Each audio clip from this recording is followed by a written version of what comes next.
Cursor Figma MCP. So this is actually a full tutorial about that. I have in here this help article that can actually support us regarding this particular cursor. So with this saver enabled, you can head over and generate code from selected frames and extract design context. So to set up the MCP server, you can do so by going to the desktop server directly from there and run it locally through the Figma desktop application. If you want to use the remote MCP server, you can connect it directly through the hosted endpoint at this particular URL.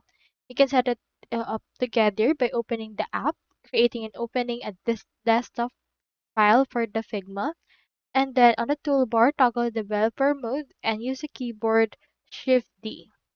In the MCP server section of the inspect panel, enable the desktop MCP server, and if its confirmation message appear, you can head over and run it locally at this particular URL right there.